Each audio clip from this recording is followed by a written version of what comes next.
Kokoro, de Natsume Soseki. Primera parte, capítulo 25. Para poder graduarme en junio de ese año, era preciso acabar la tesis antes del fin del mes de abril. Era el reglamento de la universidad. Cuando me puse a contar con los dedos los meses que me quedaban, me sorprendí de mi valor por estar tan despreocupado. Otros compañeros hacía mucho tiempo que estaban reuniendo material bibliográfico y notas y se les veía muy atareados. Solamente yo seguía de brazos cruzados y lo único que tenía era la resolución de trabajar en firme desde el año nuevo. Había empezado con mucha fuerza, pero pronto me atasqué. Hasta entonces tenía claro en mi mente el amplio tema sobre el que quería escribir. Creía que la estructura de esa idea ya la tenía formada, pero me equivoqué y empecé a sufrir y a sujetarme la cabeza entre las manos.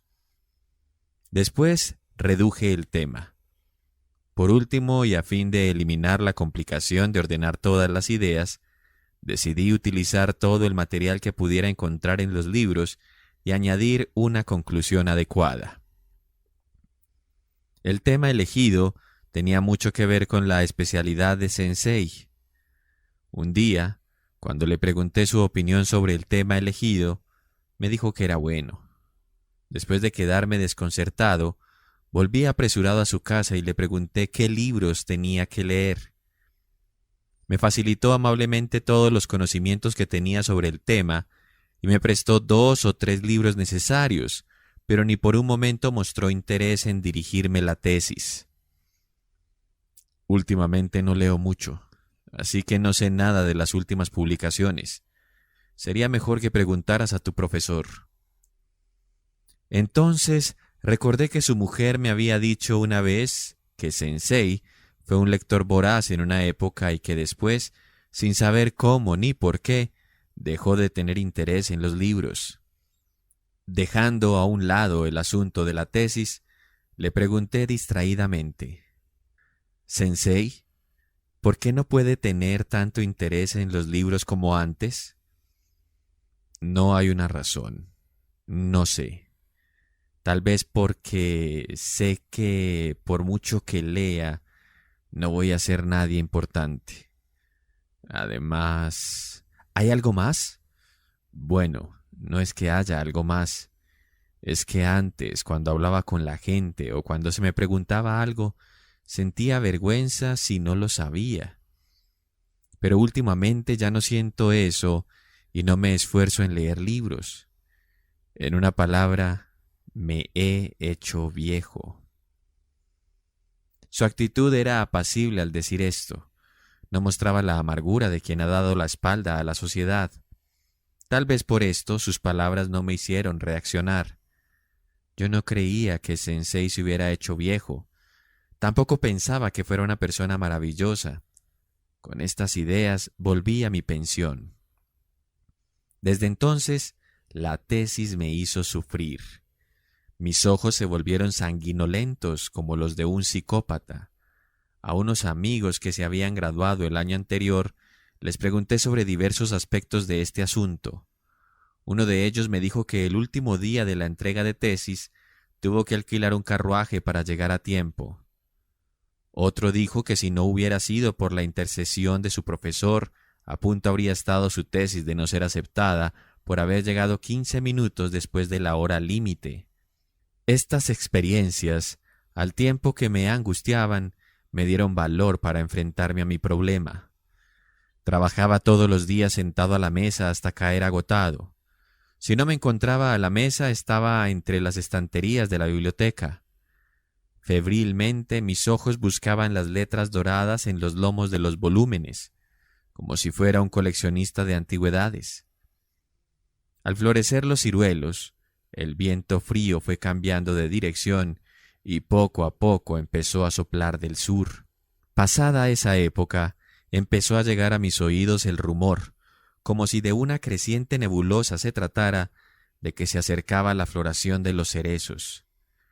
Mientras, yo seguía trabajando como un caballo de tiro que, fustigado por los latigazos de la tesis, solo mira de frente. Hasta fines de abril, cuando por fin terminé todo lo que estaba previsto, no puse los pies en casa de Sensei.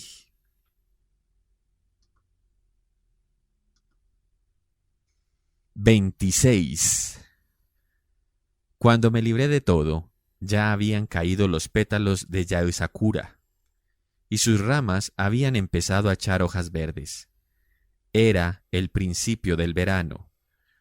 Me sentía con el corazón de un pajarito escapado de su jaula y que a la vista del cielo y la tierra aletea gozosa y libremente.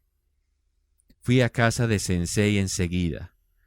En el camino me llamó la atención el seto de mandarino silvestre con sus oscuras ramas ya echando brotes y las hojas lustrosas y marrones que salían del viejo tronco del granado reflejando suavemente la luz del sol. Sentí la curiosidad del que ve todo esto por primera vez en su vida.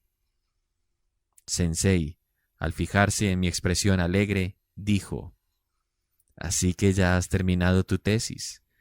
Eso está muy bien». «Sí, he terminado gracias a usted, y ya no tengo nada que hacer», contesté yo.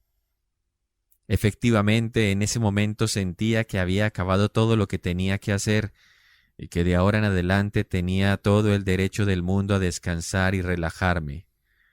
Estaba contento y tenía suficiente confianza en la tesis recién terminada. Hablé de ella sin parar con Sensei. Él, como siempre, me decía: «¿De verdad?», o «Ah, ¿sí?», pero sin entrar en comentarios. Más que insatisfecho, me sentía algo decepcionado. Aún así, ese día estaba animado hasta el punto de poder llevarle la contraria.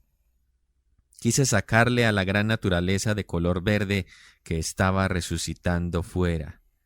«Sensei, vamos de paseo a alguna parte. Se está muy bien al aire libre».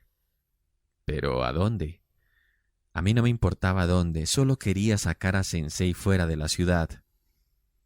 Una hora después, tal y como yo quería, nos alejábamos de la ciudad. Caminábamos sin rumbo por un lugar tranquilo en donde no se podía distinguir si era poblado o campo. Arranqué una hoja de un seto y me puse a silbar con ella. Un amigo de Kagoshima me había enseñado cómo hacerlo y se me daba bastante bien. Yo seguía silbando alegremente y Sensei caminaba como si no le importara nada. Al rato vimos un sendero debajo de árboles de copas de tiernas hojas verdes. En la entrada del sendero había un letrero que decía «Vivero de...». Supimos así que no era una finca privada. Al ver la entrada, por donde remontaba el camino, Sensei dijo: «Entramos». «Aquí se venden plantas, ¿verdad?», pregunté yo. Siguiendo el sendero y subiendo la cuesta, se veía a mano izquierda una casa. Por las puertas de shoji abiertas no se veía a nadie. Vimos un recipiente grande delante de la casa, dentro del que se movían pececitos de colores. «Está todo muy silencioso, ¿verdad? ¿Podremos entrar sin permiso?». «Sí, creo que sí». Seguimos avanzando sin ver a nadie. Las azaleas estaban florecidas como un incendio esplendoroso. Sensei, indicando una alta y de color ocre, dijo: «Esa debe de ser una Kirishima». Había también peonías plantadas en una superficie de más o menos 10 tsubo, pero como todavía no era su época, ninguna estaba en flor. Al lado del campo de peonías había un viejo banco sobre el que Sensei se tumbó boca arriba. Yo me senté en el espacio libre del banco y me puse a fumar. Sensei miraba el cielo transparente. Yo no apartaba la vista del color de las hojas nuevas. Si me fijaba bien en ellas, me daba cuenta de que todas eran distintas. No había ni una rama cuyas hojas tuvieran la misma tonalidad. El sombrero de Sensei, enganchado en la punta de un plantón de cedro, salió volando por el aire.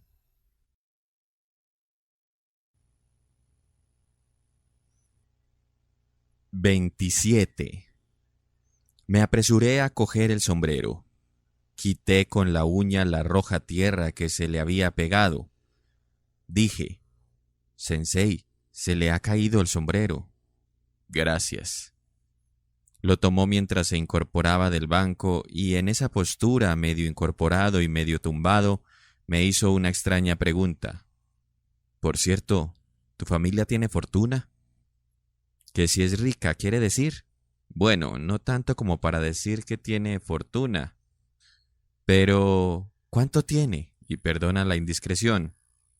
«¿Cuánto? Pues no sé bien. Tenemos algo de terreno en el monte y algunos arrozales. Dinero creo que no hay nada». Era la primera vez que Sensei me preguntaba por la economía de mi familia. Yo nunca le había preguntado nada parecido a él. Al principio, cuando lo conocí, me preguntaba cómo podría vivir sin trabajar. Es algo que siempre me he preguntado. Pero no me parecía bien preguntarle algo así. Pero ahora, después de hacer descansar bien mis ojos con los colores de las hojas nuevas de los árboles, sin saber cómo, me atreví a preguntarle: «¿Y usted, Sensei, es rico?» «¿Te parezco rico?» Sensei solía vestir con sobriedad. Su familia era poco numerosa y su casa, en consecuencia, no era muy grande. Sin embargo, a mí, aunque no era miembro de su familia, me resultaba evidente que su posición era más bien acomodada. Es decir, su manera de vivir, sin ser lujosa, era más que desahogada. «Sí, me parece rico». «Bueno, para vivir sí que tengo, pero no soy rico. Si lo fuera, tendría una casa grande». Ya se había incorporado y sentado cruzando las piernas. Después de estas palabras, con la contera del bastón se puso a trazar una especie de círculo en la tierra. Cuando terminó, clavó el bastón verticalmente en ella. «Antes sí que era rico», añadió. Hablaba medio consigo mismo. Yo, sin saber qué hacer, guardaba silencio. «Aunque no lo parezca, antes era rico», dijo otra vez y sonrió mirándome. No le contesté nada, me sentía torpe e incapaz de hablar. Entonces nuevamente cambió de tema. «¿Qué tal está tu padre después de aquello?» Yo no sabía nada de mi padre después de Año Nuevo. Las sencillas cartas que me mandaba mi familia con las letras de cambio mensuales me venían escritas siempre por mi padre, y en ellas no se quejaba de ningún síntoma grave. Su letra era además firme y sin que se percibiera ese temblor a menudo manifiesto en este tipo de enfermos. No me dicen nada de su enfermedad, pero creo que está bien.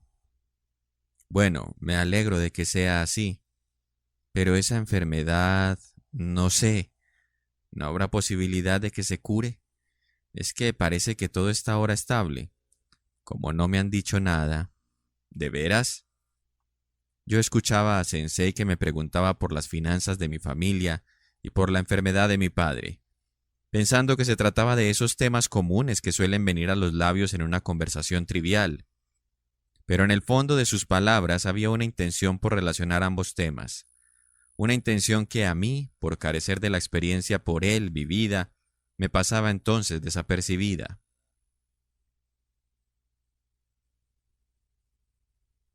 28. Si en tu casa tenéis fortuna que repartir, creo que es mejor hacerlo cuanto antes, aunque naturalmente no es asunto mío. Mientras tu padre esté bien, es mejor que recibas de tu herencia lo que te corresponda. Cuando ocurra lo que tiene que ocurrir, el asunto de las herencias suele plantear problemas. Sí, Sensei. La verdad es que yo no di mucha importancia a esto que él me decía. Pensaba que en ese momento ni yo, ni mi madre, ni mi padre, ni nadie en mi familia se preocupaba por ese tema. Me sorprendí mucho de lo dicho por Sensei, que se revelaba ahora tan práctico. Pero el respeto, que por costumbre tengo hacia los mayores, me hizo guardar silencio. Perdona si te he ofendido por hablar como si estuviéramos esperando la muerte de tu padre, pero los hombres se mueren. aunque uno esté sanísimo, nunca sabemos cuándo vamos a morirnos. Su tono era inusitadamente amargo. No, no me ha ofendido en nada, dije yo como disculpándome. ¿Cuántos hermanos sois? Además, me preguntó por toda la familia, si teníamos más parientes, cómo eran mis tíos y tías. Al final dijo, ¿son todos ellos buenas personas? No creo que haya nadie malo. Todos son del pueblo. ¿Y no pueden ser malos por ser del pueblo? Yo empecé a sentirme acosado, pero no me dio tiempo ni de pensar. En realidad la gente de los pueblos tiende a ser peor que la de la ciudad. Acabas de decir que entre tus parientes no parece que haya nadie malo. ¿Crees que hay una especie de personas malas? Vamos a ver. La gente no sale hecha de un molde o algo así, de personas malas. Generalmente todas son buenas, por lo menos son normales. No obstante, en un momento dado, inesperadamente, la persona buena se convierte en mala. Es terrible. Por eso no hay que descuidarse. Su charla no parecía acabar ahí. Intenté decir algo, pero en ese instante un perro se puso a ladrar detrás de nosotros. Los dos, sorprendidos, miramos atrás. A un lado del banco, por detrás, había plantones de cedro y más allá, ocultando una superficie de unos 3 tsubo, matorrales de bambú enano entre los cuales se veía la cabeza y el tronco de un perro que seguía ladrando furiosamente. Entonces apareció un niño de unos 10 años que se puso a regañar al perro. Llevaba un sombrero con el escudo del colegio. Se presentó ante Sensei y lo saludó inclinándose. «Señor, cuando usted entró aquí, ¿no había nadie?» «No, no había nadie». «Mi hermana y mi madre estaban en la cocina». «Ah, ¿sí?» «Señor, usted tenía que haber dicho buenas tardes antes de entrar». Sensei sonrió débilmente.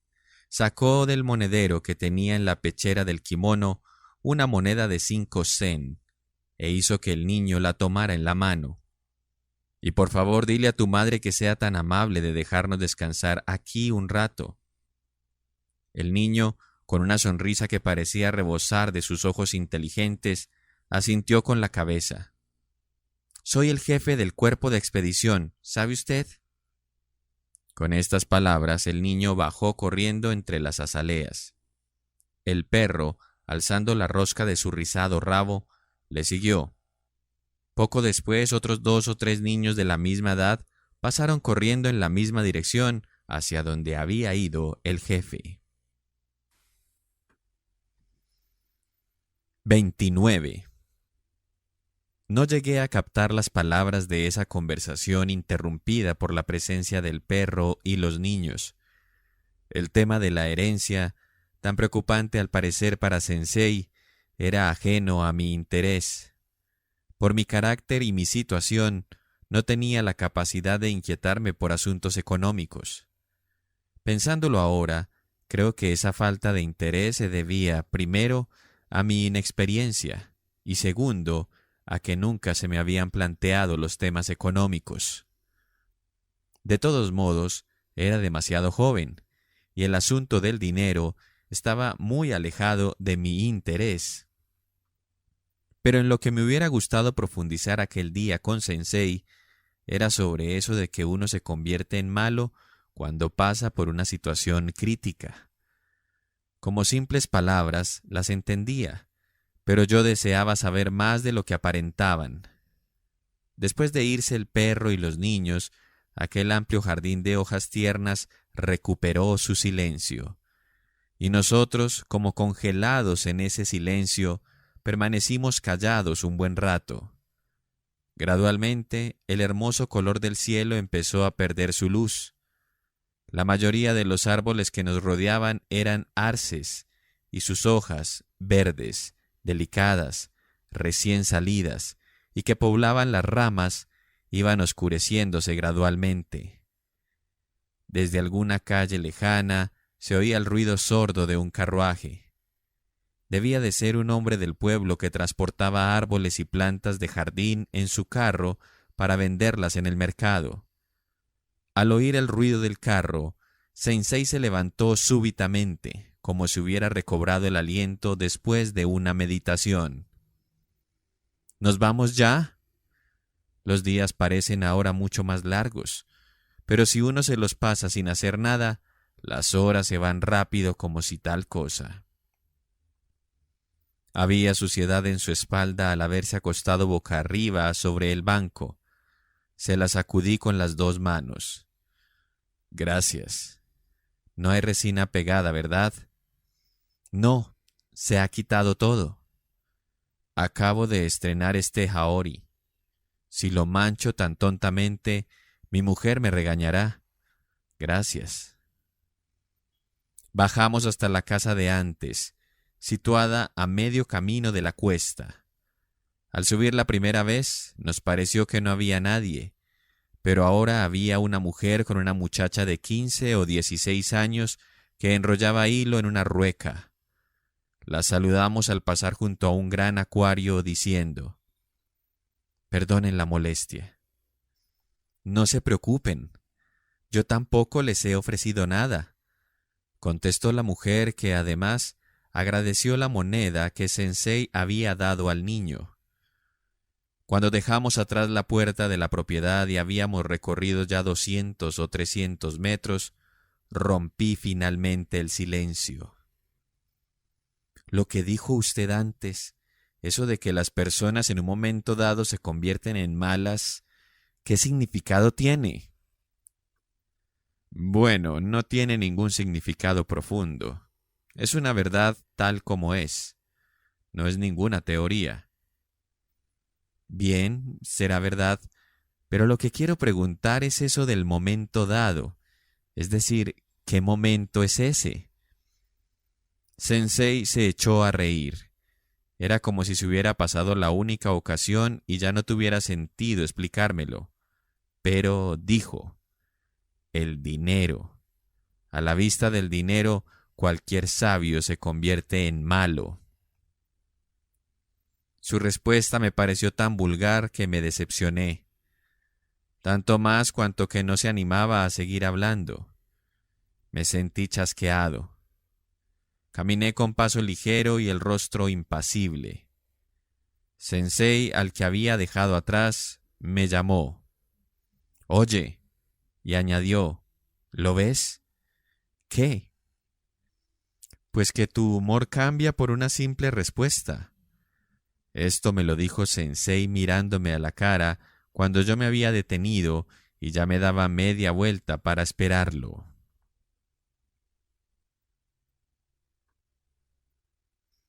30.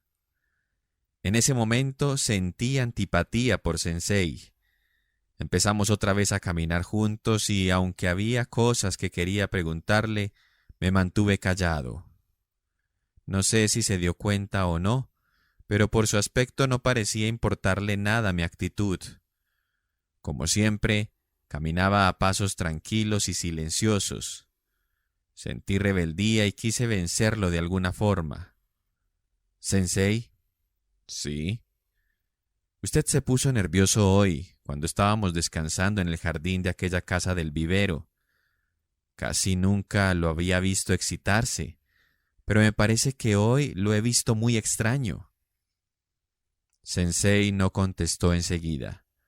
Pensé que mis palabras habían tenido efecto, aunque al mismo tiempo tuve la sensación de que habían errado. Decidí no decir más, pues creí que no valía la pena. Entonces, inesperadamente, Sensei se apartó al borde del camino y, bajo los setos recién cortados, se subió los bajos del kimono y se puso a orinar. Mientras, yo me quedé parado haciéndome el distraído. «Perdón». Diciendo eso, echó otra vez a andar. Desistí finalmente de atacarlo. El camino por donde íbamos se iba animando poco a poco. Ya no se veían huertos extensos en pendiente ni terrenos llanos, sino que a ambos lados del camino iba habiendo más y más casas. De vez en cuando, sin embargo, todavía se veía en un rincón de alguna propiedad un huertecito de alubias con palos de bambú para sostenerlas o un gallinero con su tela metálica alrededor. Continuamente los caballos que venían del centro de la ciudad pasaban por nuestro lado. Todo esto me distraía y el problema que había ocupado mi mente poco antes se había ido. Cuando Sensei volvió sobre ese tema, yo ya lo había olvidado. ¿Tan nervioso te parecí? Bueno, no tanto, pero bueno, un poco sí. No me importa. Realmente me altero si empezamos con el tema de las herencias. No sé tú cómo me ves, pero soy un hombre muy obstinado. No puedo olvidar la humillación y el daño que me causaron, aunque hayan pasado ya 10 o 20 años. Sus palabras eran más subidas de tono que antes. A pesar de eso, lo más sorprendente no era el tono, sino el contenido de sus palabras.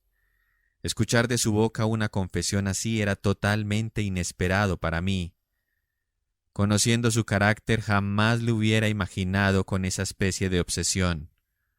Lo había tomado por una persona más débil, y precisamente en tal debilidad noble había puesto yo la raíz de mi afecto por él. Había querido plantarle cara según el humor del momento, pero ante esas palabras me encogí. Sensei continuó. Me engañaron familiares míos, personas de mi misma sangre. Nunca lo olvidaré. Eran tan buenos delante de mi padre, pero cuando él murió se volvieron malvados. Hasta hoy, la humillación y el daño que me causaron sigue siendo un peso, y lo será hasta el fin de mis días. Jamás, jamás podré olvidarlo. Pero no me he vengado todavía, aunque creo que estoy haciendo algo mucho mayor que una venganza contra cierta persona. Y es que he aprendido no solo a odiarlos, sino a odiar a toda la humanidad que ellos representan. Creo que es suficiente. Yo no pude decir ni una palabra de consuelo.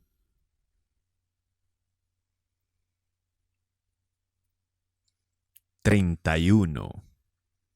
Ese día la conversación se quedó ahí. Yo me encontraba como atrofiado por la actitud de Sensei y sin ganas de seguir con el tema. Tomamos el tren desde las afueras de la ciudad. No hablamos casi nada. Al bajar del tren tuvimos que despedirnos. Sensei parecía algo raro. Con el tono mucho más jovial de lo normal, me dijo: «Desde ahora hasta el mes de junio va a ser una época más libre para ti. La época más libre de toda tu vida, tal vez. Que lo pases bien». Yo, sonriendo, me quité el gorro. Mirando su rostro, me pregunté en qué parte de su corazón se odiaba a la gente. Ni en sus ojos, ni en su boca, ni en ninguna parte asomaba sombra de misantropía. Confieso que he recibido gran beneficio de Sensei para formar mis ideas. Había, sin embargo, ocasiones en que no pude sacar ningún provecho de él. Sus comentarios a veces acababan sin precisar nada. La conversación de aquel día también se quedó en mi mente como inconclusa y sin precisión. Un día, indiscretamente, se lo dije. Él se reía. Le dije lo siguiente: «No me importaría nada que no precisara sus palabras si usted fuera tonto, pero sí que me importa mucho si no me dice las cosas claramente, sabiéndolo muy bien». «Te aseguro que no te oculto nada».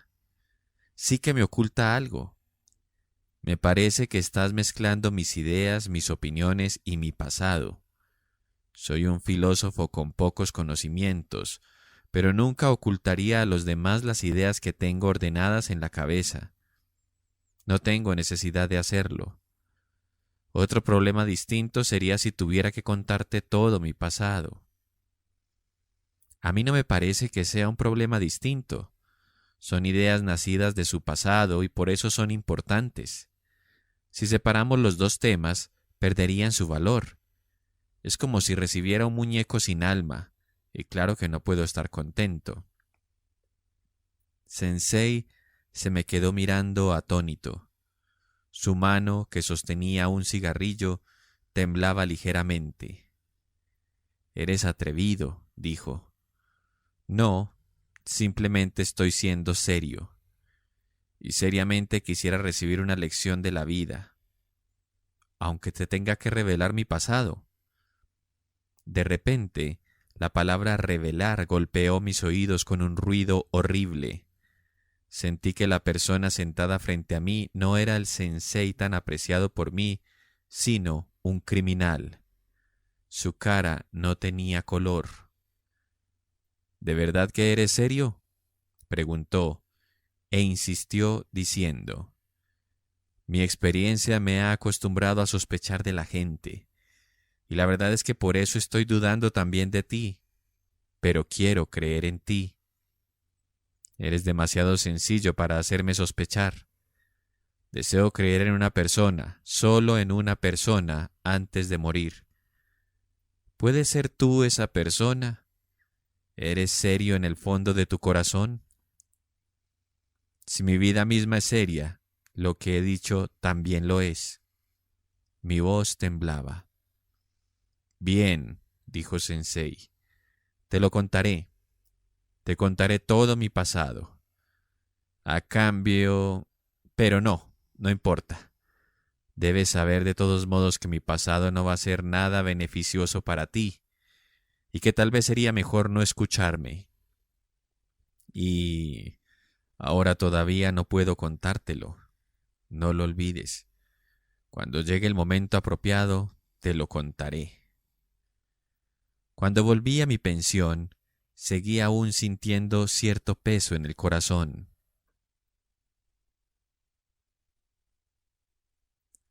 32. Tal como estaba previsto, aprobé, aunque por lo visto mi tesis no les pareció a los profesores tan buena como yo esperaba. El día de la ceremonia de graduación, saqué del baúl de la ropa mi traje de invierno, que olía a moho, y me lo puse. Ocupé mi lugar en la sala de ceremonias y me puse a mirar las caras de alrededor. Todos parecían aguantar bien el mucho calor. No sabía qué hacer con mi cuerpo encerrado en el traje de grueso paño por el cual no pasaba ni una brizna de aire. En poco tiempo, el pañuelo que tenía en la mano estaba empapado de sudor. Al terminar la ceremonia, volví a casa y me desnudé. Abrí la ventana del primer piso y observé el mundo hasta donde llegaba la vista con el diploma enrollado a modo de catalejo. Después, tiré el diploma sobre la mesa y me tumbé boca arriba en el centro de la habitación. Pensé en mi pasado e imaginé mi futuro. Este diploma, que dividía a los dos, pasado y porvenir, me pareció a la vez muy importante y también insignificante. Me resultaba, en definitiva, un papel raro. Esa noche me habían invitado a cenar en casa de Sensei.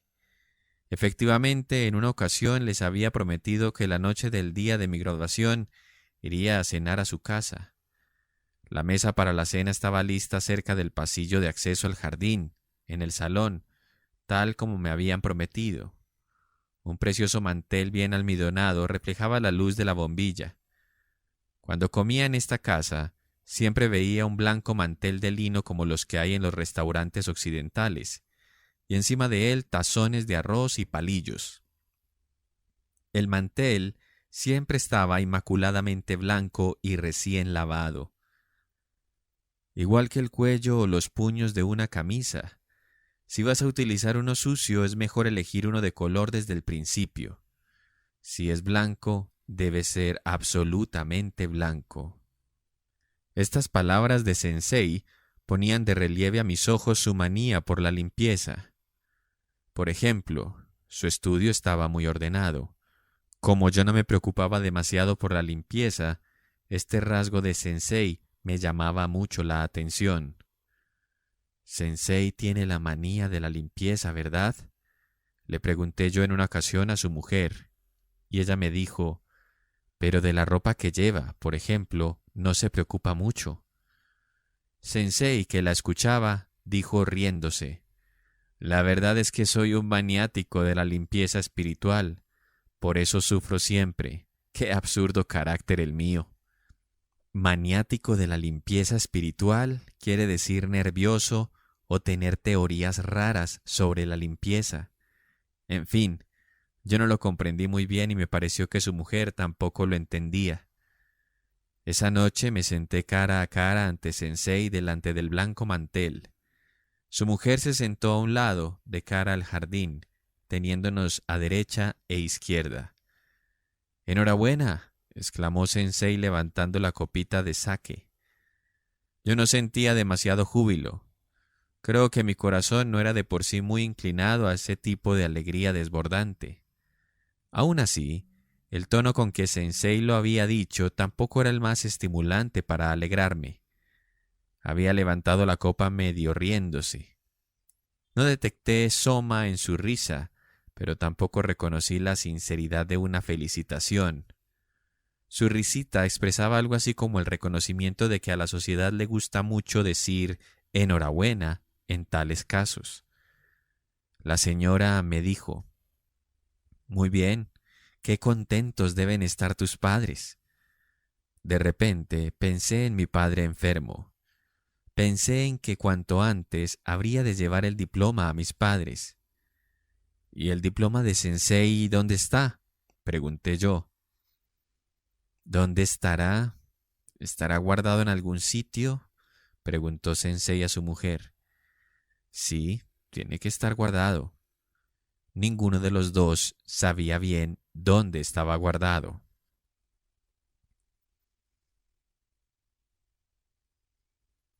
33. A la hora de la cena, la señora dejó que la criada se retirara y ella misma nos sirvió. Parecía ser la costumbre de su casa cuando tenían invitados menos formales. Al principio, una o dos veces me había sentido algo incómodo, pero después de frecuentar su casa ya no me daba nada de vergüenza cuando le tendía a la señora mi tazón de arroz para repetir. «¿Quieres té o arroz? Vaya, qué bien comes, ¿eh?». Había veces que era así de directa hablando, pero aquel día, por hacer tanto calor, creo que no tenía yo tanto apetito como para que se burlase de mí. «¿No quieres más? ¿Ahora de repente vas a resultar que no te gusta comer?». «Me gusta comer, lo que pasa es que hace mucho calor y ya no puedo más». Llamó a la criada para que quitase la mesa y después le mandó que trajera helado y dulces fríos. «Este helado lo hemos hecho nosotras». Era evidente que tenía tiempo y tranquilidad para hacer helados caseros y ofrecérselos a sus huéspedes. Yo repetí 2 veces. «Bueno, por fin te has graduado. ¿Y ahora qué vas a hacer?», me preguntó Sensei. Se movió un poco de su sitio, apoyando la espalda contra la puerta corredera que daba al pasillo exterior. Yo solamente tenía conciencia de haberme graduado sin tener ningún plan de futuro.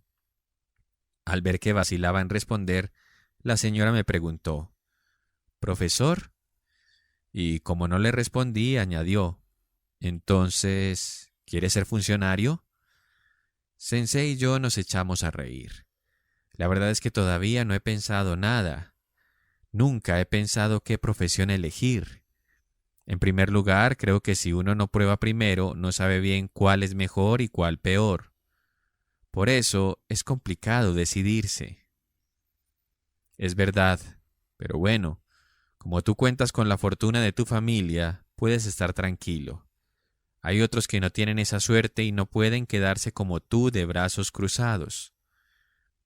Efectivamente, entre mis compañeros había uno que había estado buscando un puesto de maestro de enseñanza media desde antes de graduarse.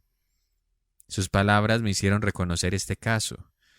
Sin embargo, yo dije, «Es que estoy influido por Sensei, supongo». «¿Con qué influido, eh?», dijo ella.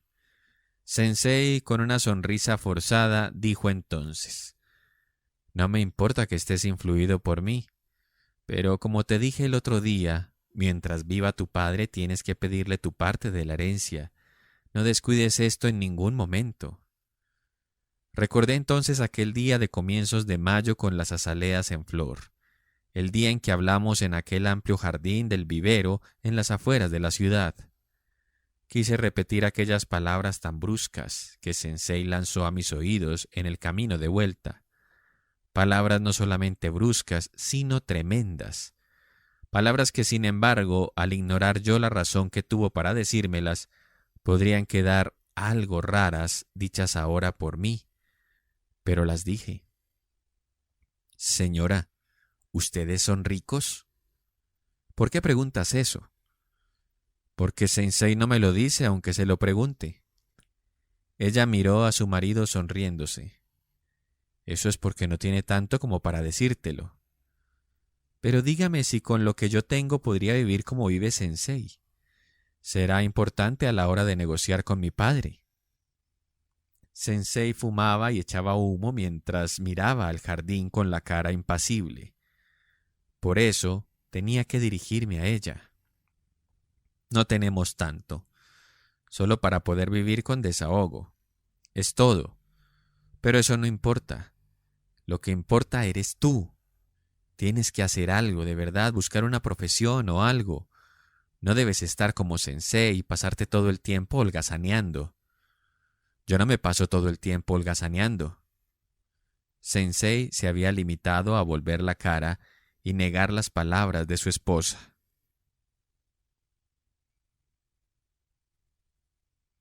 34.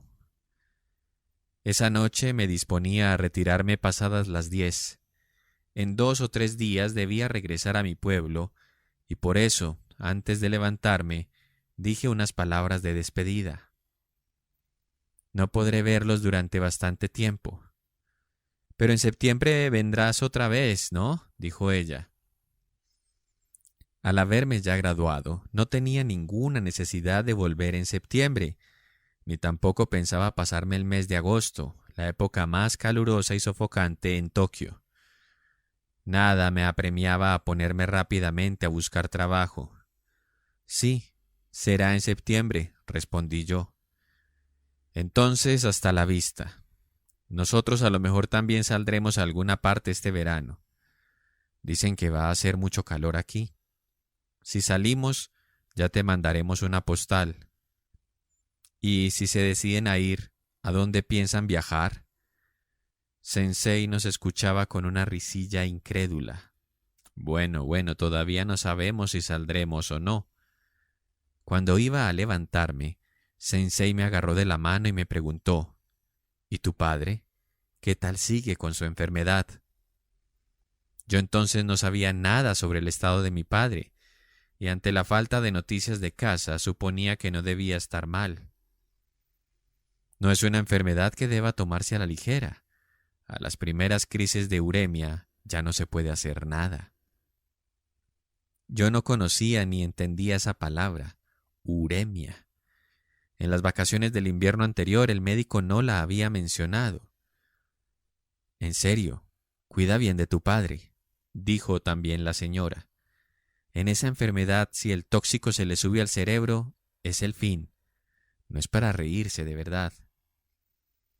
Ignorante como era yo, traduje mi inquietud en una sonrisa incrédula. «¿Y qué le vamos a hacer?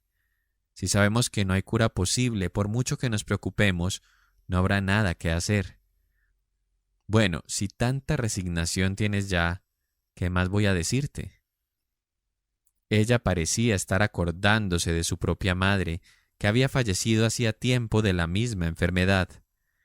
Esto lo había dicho en efecto con el tono abatido y la mirada baja. Yo también sentía mucho el destino de mi padre. Entonces, de repente, Sensei miró a su mujer. «¿Y tú, Chisu, te morirás antes que yo?». «¿A qué viene esa pregunta?». «No, a nada. Solo te lo pregunto. A lo mejor me iré yo antes que tú». Los maridos son los que suelen morirse antes. Sus esposas le sobreviven y piensan que es natural que sea así. No siempre ocurre eso, pero bueno, como los hombres en general son mayores que las mujeres, pues... y por eso se mueren antes, entonces es evidente que seré yo el que se vaya antes. No, tú eres especial. ¿De veras? Claro, y eres una persona sana. Casi nunca te has puesto malo. Así que, con razón, seré yo quien se vaya primero. ¿Tú antes? Sí, seguro que sí. Sensei me miró y yo me eché a reír, pero insistió. Entonces, si me fuera yo antes, ¿qué harías? ¿Qué haría yo? A la pobre mujer las palabras parecían habérsele quedado atascadas. La tristeza ante la imaginaria muerte de su marido pareció por fin invadirla durante un rato, pero cuando volvió a alzar la cabeza ya se había recuperado. ¿Qué haría? Pues nada. ¿Qué voy a hacer? La muerte no se detiene ni ante el viejo ni ante el joven. Y mirándome, se rió como si estuviera bromeando.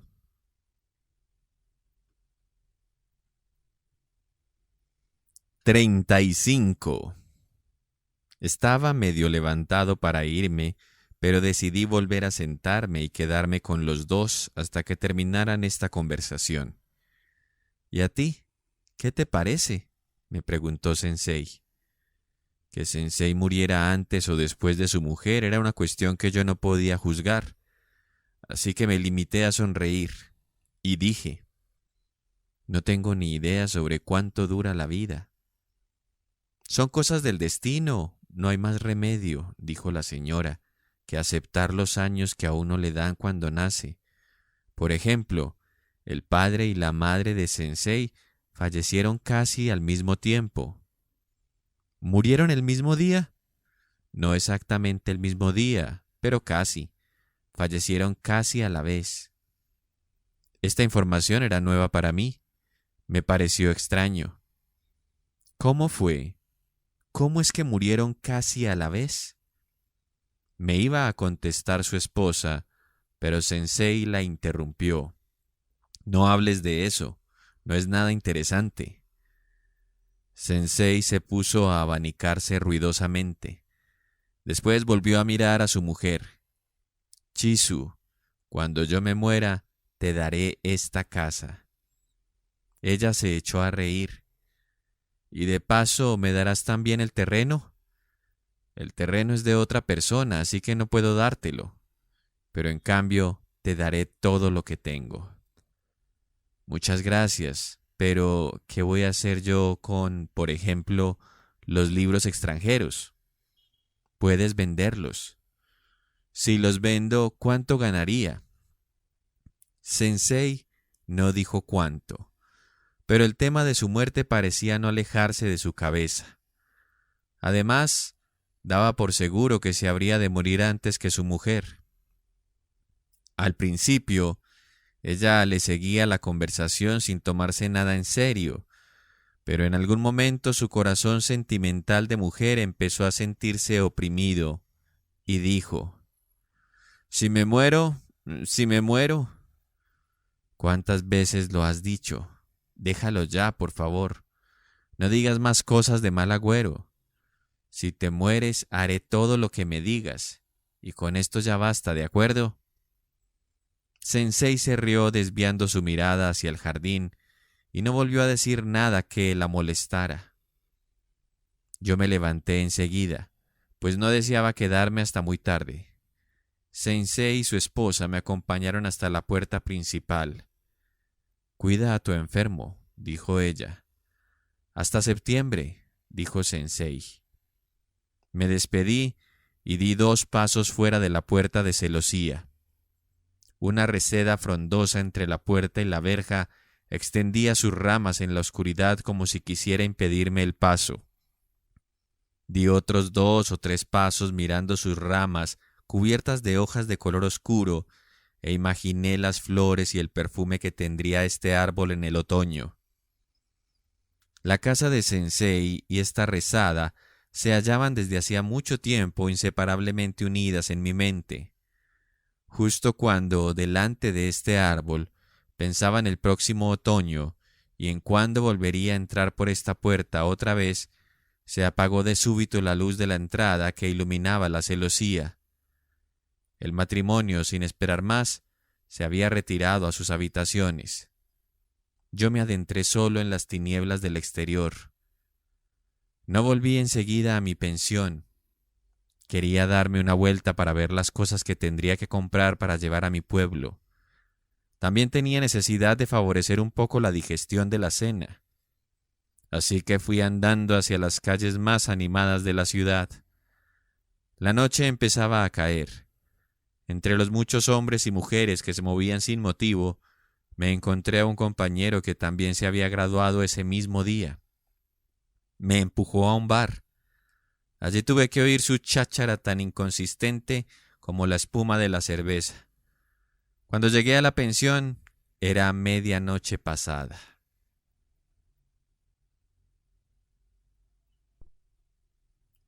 «36». Al día siguiente, con un calor horrible, fui a comprar las cosas que me habían encargado en mi pueblo.